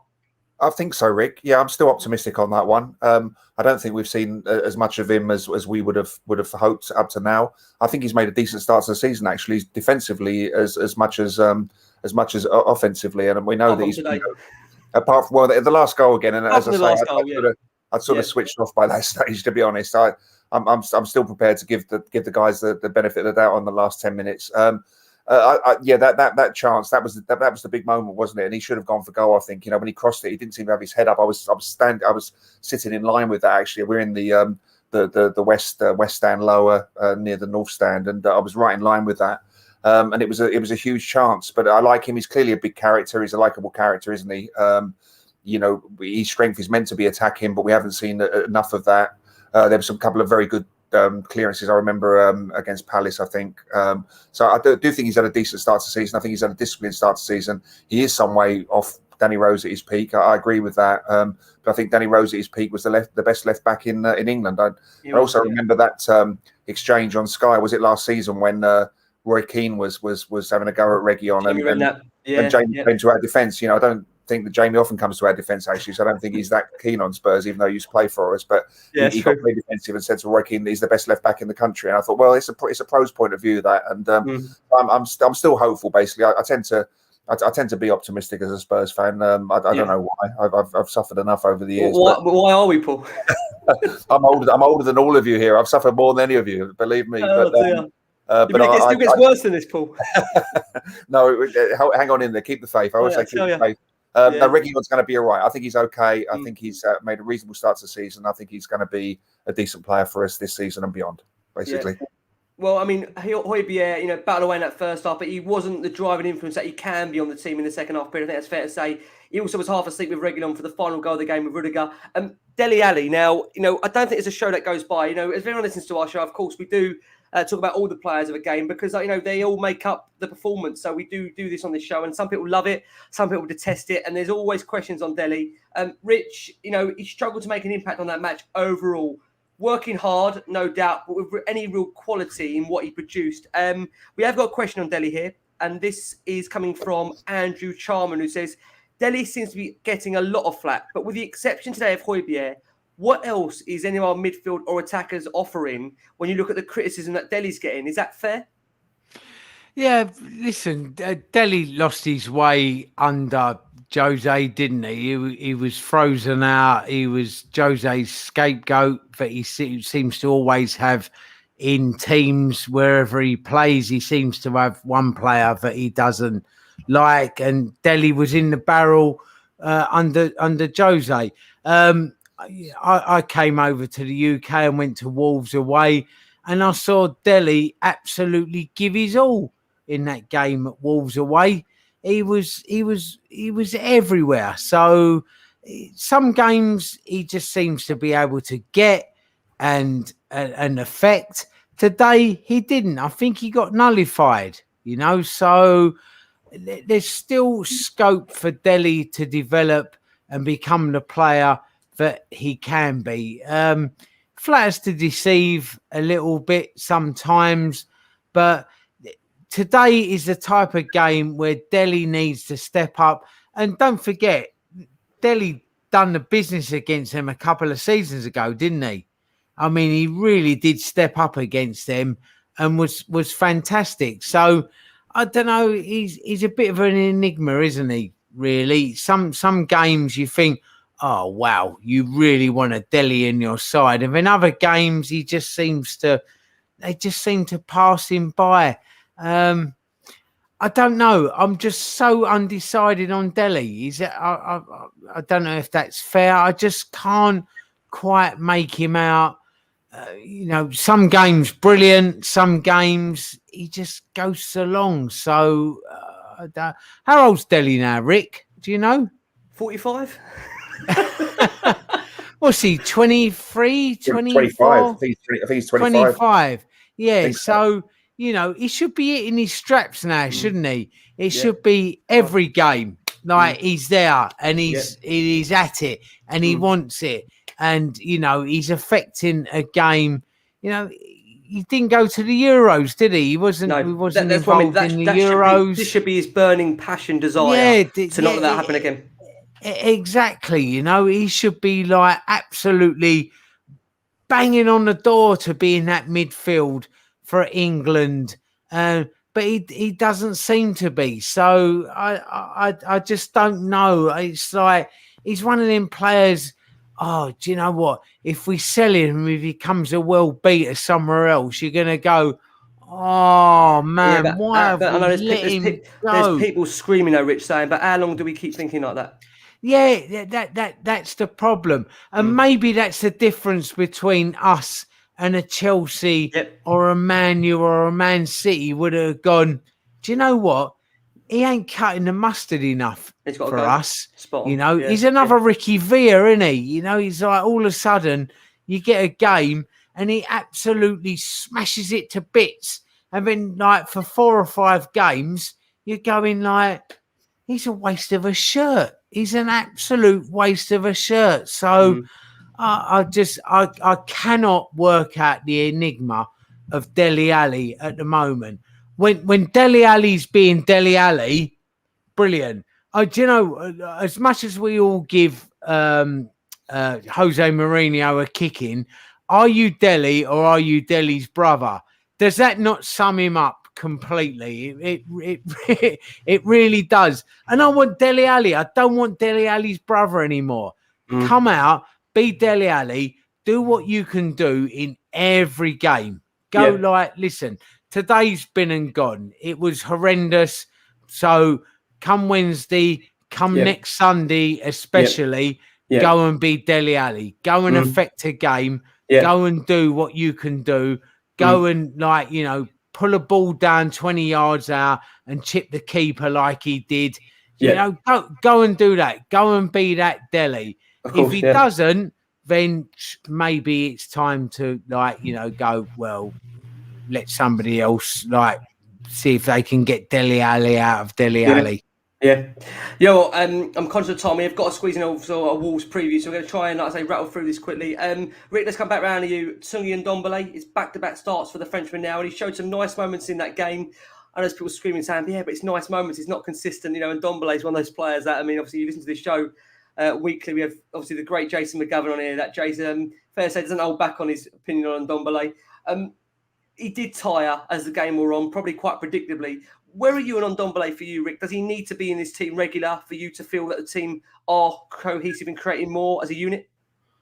I don't know, really. I think, one, his fitness is a massive concern that he can't go longer than 60 minutes.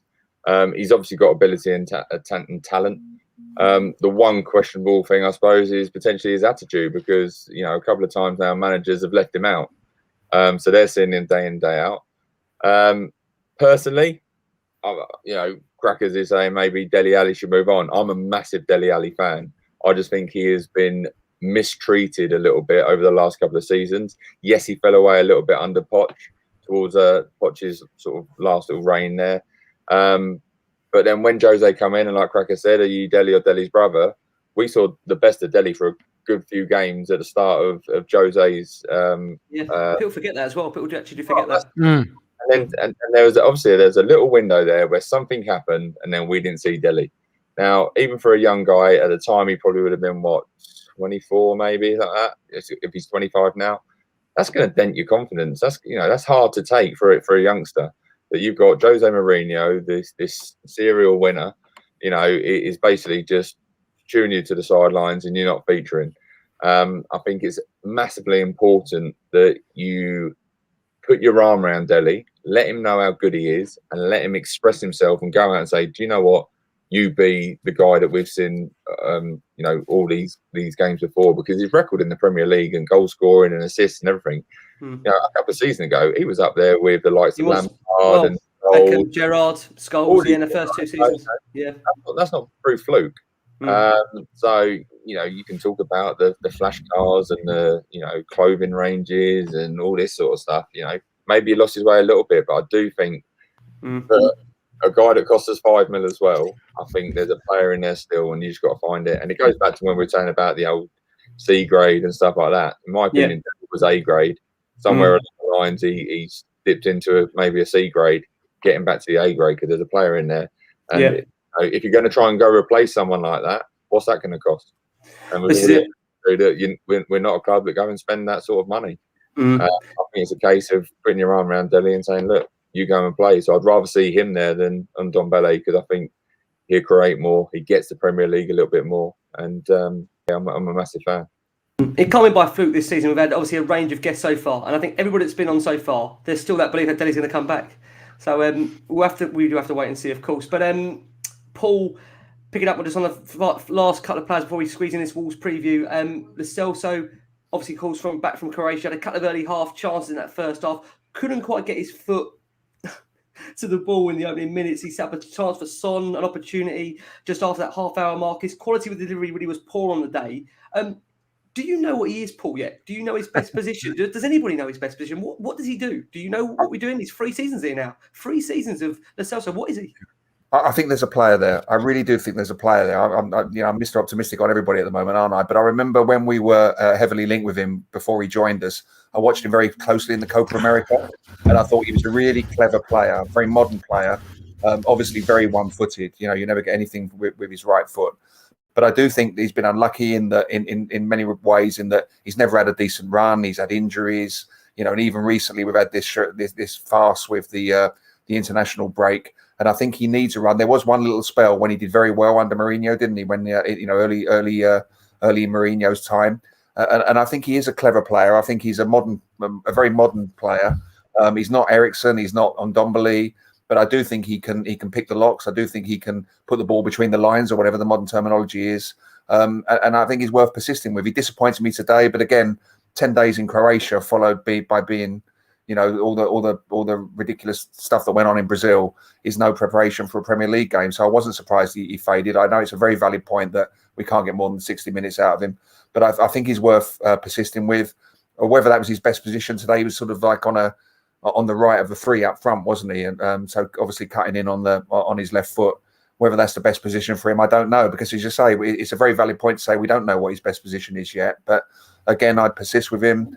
I think he needs a run in the side, and I'd start him again next week. I would start that same side against Arsenal next week, with hopefully a decent week of preparation in with them. If you have a very different team taking on Wolves, I think he's worth persevering with, basically.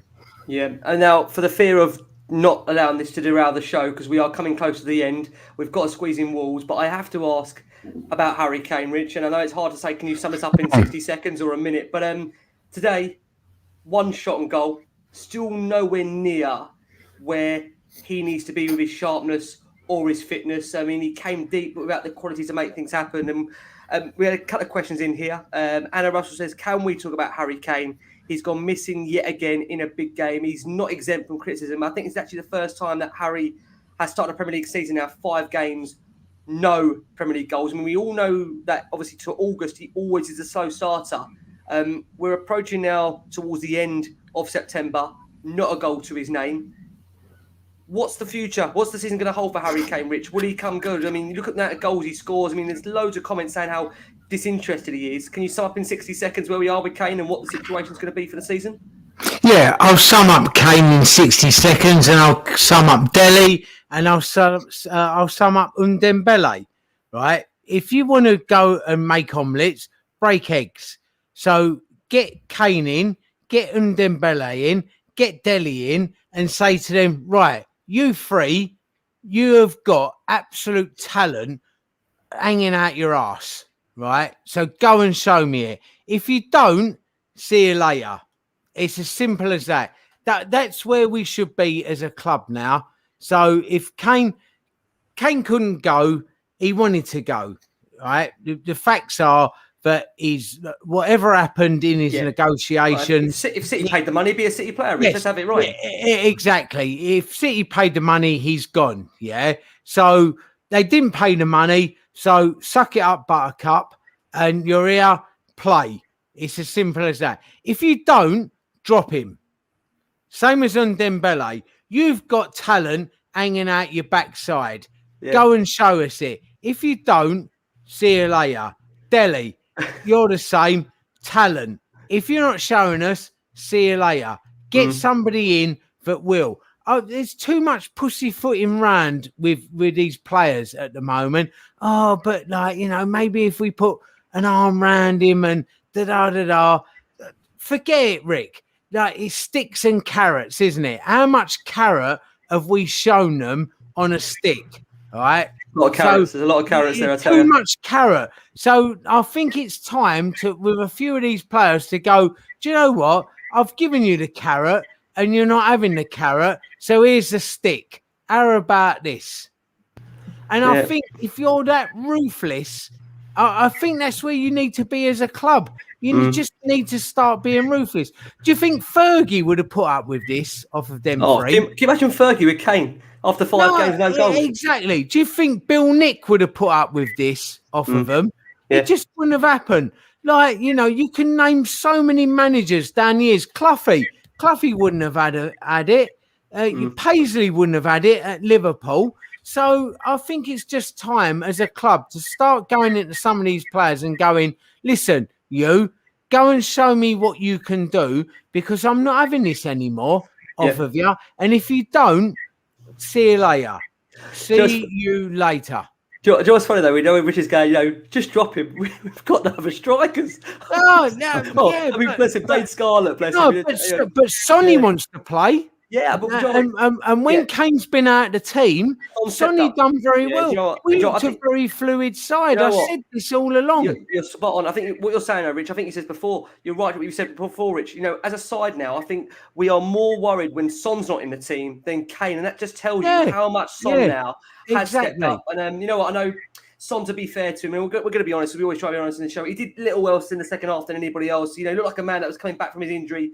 Barely touched the ball as the game wore on. Hopefully, like I say, he's going to be okay. A lot of these players coming off the back of fitness. We saw Skippy come on for a brief period, to be fair, to come on to give us a bit more energy. And building blocks, I think, are there to have a good season. But as we know, it's inconsistent. It is transitional. Rick, listen, take Winks. Yeah, how much Winks stick does Winks get on social media? Winks is this, Winks is that. No, Winks isn't good enough. But I'll tell you what, when he comes on, he gives you everything he's got. It might not be enough, but he gives you it. So you need to turn around on Dembele and go, well, there's a boy giving us everything. It might not be enough. If you give us everything with your talent, which is like 10 times Winks' talent, you can win us games. You can affect us games. Yeah. And I would take the pain of dropping like an Undembele for somebody like Winks, because he's giving you it. I'll tell you what, it'd send a message to the rest of the team, wouldn't it? Send a message to me, I tell you. I don't think I could carry on. Send a message to the team. I'm not sure I can mentally carry on, but you're right.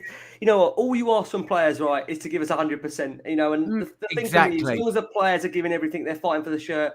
That's all I can ask for, guys. That is your Chelsea review done. If any of you are still standing, thank you so much. If you need the painkillers, we'll prescribe them and send them out to you in the post. Thank you so much for bearing with us. I think nearly over 300, 400 of you watching this live. So if you are watching us live, I hope you are okay mentally. It's been a tough evening to have to do this. But after the game, Nuno said we have to find solutions. Since the beginning, this is our focus, to find players to perform and the partnerships. I honestly believe the first half was really good. The attitude, the energy, the spirit. If there's one positive to take, it's that. In terms of why it went wrong in the second half, he said a lot of things, starting from the way we conceded, it was disappointing to a set piece. And after that, it became really hard to get back into the game.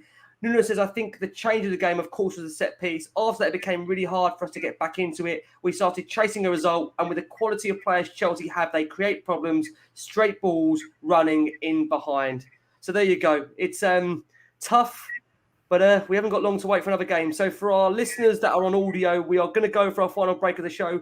Taking you into this break, we've got two great podcasters that have come on very kindly from Wolves to give us their thoughts ahead of the Nuno Espirito Derby, I think that's called now, number 2. God, only 5 games in, but how many derbies you had so far this season? I feel like every game's a derby with Tottenham. But like I say, for our listeners, we're going to go for that final break. And for our viewing audience on YouTube, thank you so much for bearing with us, containing us, and we're going to get straight into that now. Right, it is a big week, guys, ahead. This final couple of minutes, we're going to wrap up here and just get your thoughts on Wolves. I've heard a lot of people's thoughts on the League Cup this season. And for a club, I'm not going to remind everyone to even make them even more depressed, that haven't won a trophy for so long. For me, this is a really, really important game. So, Paul, I want to start with you. Just for you, the importance of the League Cup, and also to set an ascendancy for a big week for the club. Arsenal to come at the weekend. You do feel going into that game, just for the spirit and the confidence around the camp, we need a result, Paul. Is that where you see it, or are you quite happy for him to field, a makeshift 11? That means he does go stronger for Arsenal. I do think it's important, Rick, but I would play a very different side to today. I would try and work on with that same side for Arsenal next week, and I would use the squad. I think he has to use the squad. I think Tanganga comes back. I think Sanchez plays. I think Rodon plays. Obviously, we need to have another look at Galini. It was a bit of a concern to me. The early performances for him, particularly that second goal in Rennes. Paul, you sure we need to have a look? I think we have to. As you say, there's uncertainty over Hugo's future. I agree that I think Hugo's been an outstanding goalie for us, and I hope he stays. But at the moment, he's in the last year of his contract. He said that they haven't offered him a new one. So if this guy is the one that Paratici thinks is the possible successor, we need to see more of him. And Wolves, they're a fervent crowd, aren't they? That would be a good test for him on Wednesday. So he has to play. Basically, I'd play a very different side. But I do think it's important. But I think you just have to use your squad, and you have to back your squad. And hopefully Lucas and Bergwijn are fit. Hopefully Sessegnon's fit. I'd play all of them if they are. And I'd basically play a different side. I don't think it's in anybody's interest if Harry keeps on playing. We have these questions about Harry's attitude, or he's traditionally a slow starter, isn't he? So it could be that. It could be that he just played so much football, and it wasn't ideal that he played 53 minutes in France on Thursday. And it wouldn't be ideal if he played on Wednesday, really, with Arsenal in mind. But I think he has to, unless you're going to throw Scarlett in. This is the big problem for the window, isn't it? Not getting that second striker in. But I would use your squad. I would play a very different side to today, and I would keep all your best players for next Sunday. Rick, let's come around to you. How important, Rick, is that League Cup for you? When you look at the context of the season, where I think realistically you look at top 4, you look at where United have strengthened now with Ronaldo going in there, obviously winning today. You look at Chelsea looking formidable now with Lukaku up top. City being City, they've got goals across the pitch. Liverpool with Klopp there, you probably argue they'll try and probably make top 4, barring if the African Nations Cup derails their season. With Spurs pretty much kind of, maybe looking at top 6, top 7. I don't want to go too far down, so I could really depress myself here. But for you, League Cup wise, how important is that for you this season? And going into Arsenal, does that also set a precedence where we do need to field quite a strong team if we can? I think we do. I think realistically, I think the top 4 is pretty much done, in my opinion. So the best we can hope for is 5th. And I'm off. Realistically, I think you look at those other sides; they're just way too strong. I think that the good thing with the League Cup is we got to a final. last season, and what you have to win 3 games to get to it. So I think it's a sort of scenario where, you know, bring in the fringe players, but I think there's got to be an element of strength there as well somewhere along the lines, because Wolves will probably field quite a strong side. They'll be looking to, you know, win a trophy, and I think that we've got to look at it as no different. I think silverware has, you know, eluded us for too many years now. So we'll take anything. Exactly. I think it's an opportunity that, you know, we've got to try and look at it and say, you know, we're in a bad run at this moment in time, with the last 3 games, and you know, getting a win in midweek is going to be crucial to us, going into the next round of that competition. But again, without contradicting what I just said, we've then got Arsenal at the weekend, so it's that sort of like that balance. Really, we've got to really make sure we get right, that we're putting a decent side out to go and win the game midweek, but at the same point, we're not, you know, using too many of our main guys and burning them out ready for the weekend. Yeah, Rich, let's come around to you finally on this before we take predictions and close the show. Rich, what are we hoping for? What are we expecting on the back of, I think, what is going to be quite a testing week for the squad, testing week for the manager? I think it's fair to say this time next week there'll be a lot of different opinions that might be coming through than this week. What do you think? Go for every cup, Rick. You know that I work with the ex-players and do these Legends nights.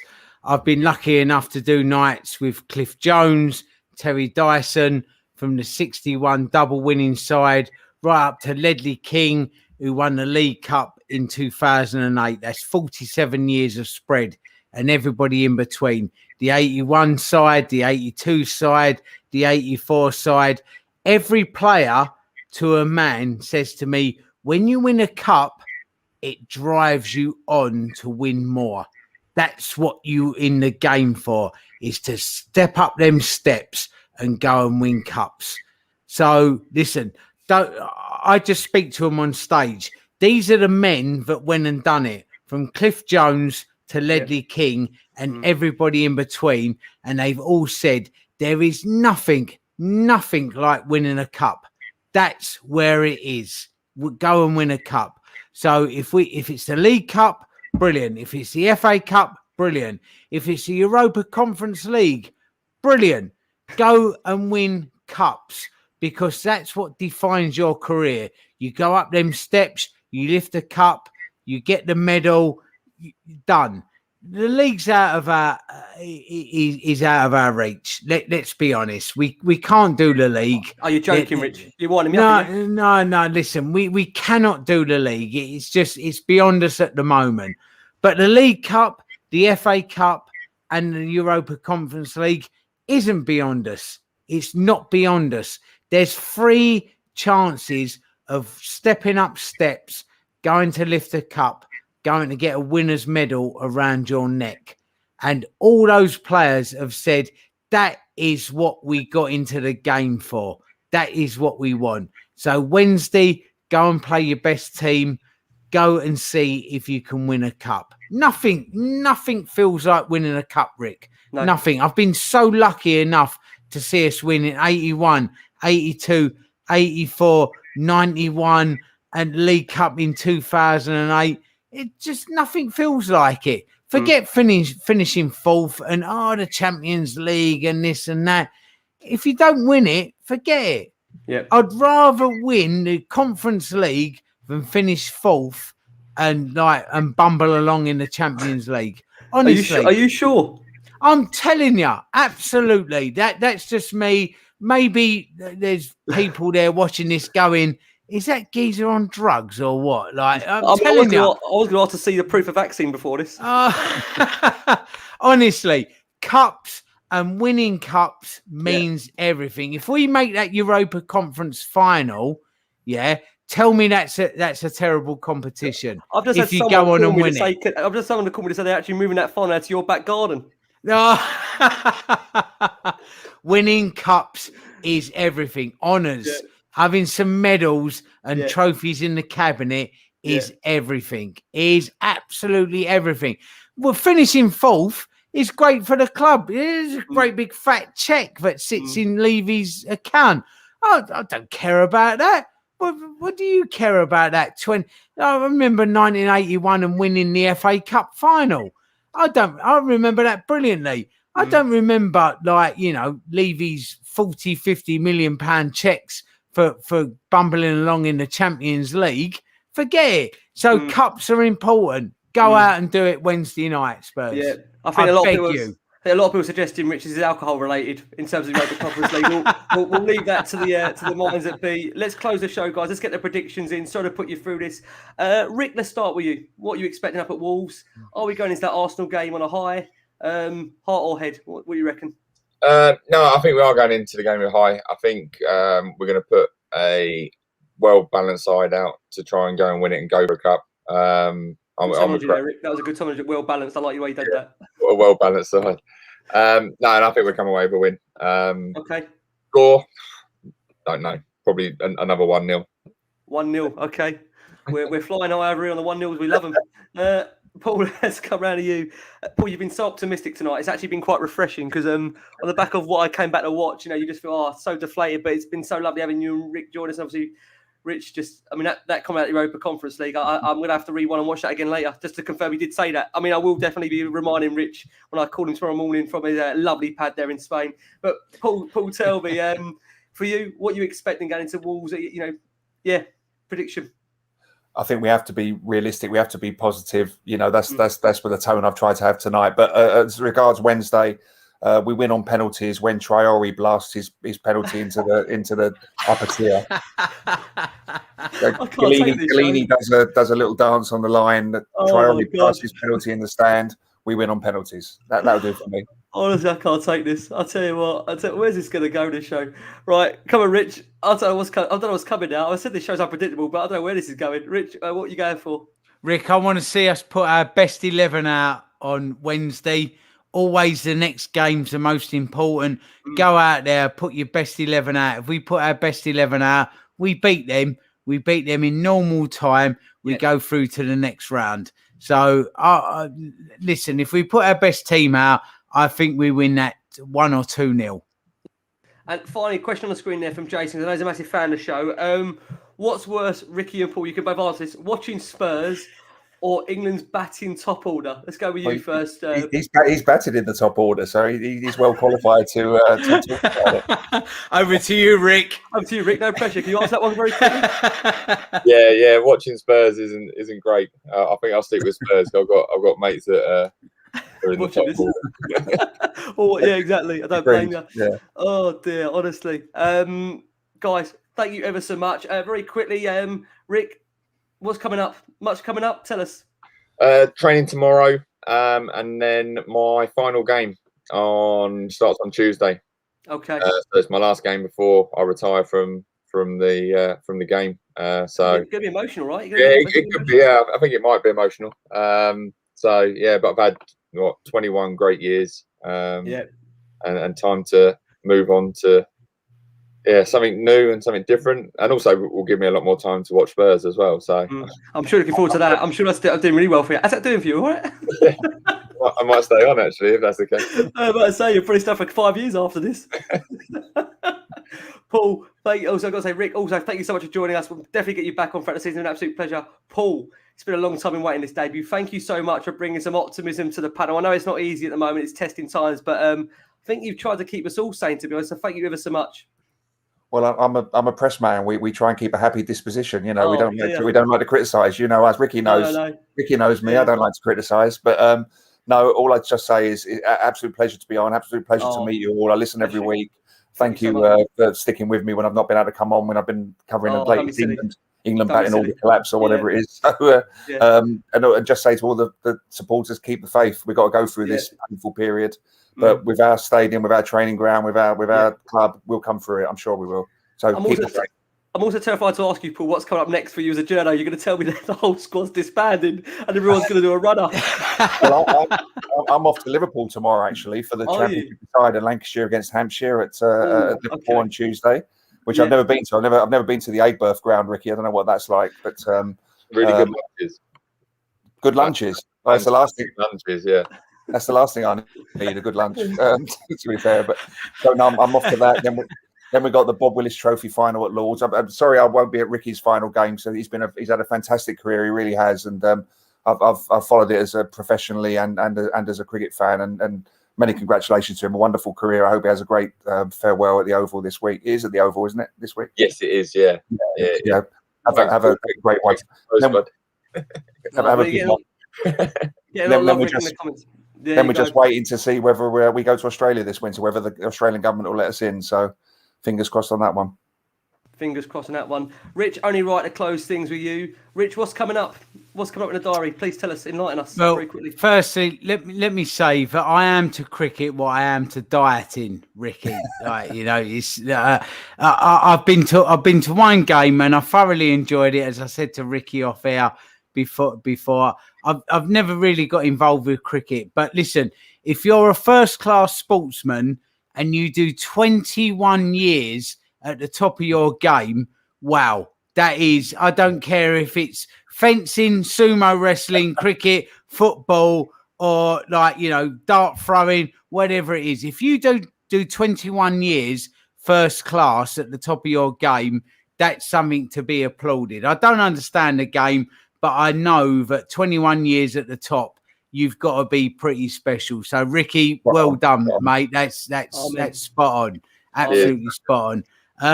For me, fundraiser in Dublin coming up in October for Jimmy Greaves, which was going to be for his healthcare, but obviously with today's sad news, that's different. So it's going to be a fundraiser for the Jimmy Greaves Foundation. So more news on that to come. And then I'm back in the UK in November. I've got Worcester on November the 12th with Paul and Clive Allen, doing an evening with them. The 13th in Dartford with Glenn Hoddle, sold out. So unlucky if you've missed out, and I'll see you in Dartford if you've been lucky enough to get a ticket. And November the 18th over in South West London with Matt Letizia, doing an evening. And then November the 19th with Ledley King, again in South West London. Sold out. Night sold out. So that's with Ledley, as I said. So, yeah, I'm back over in November.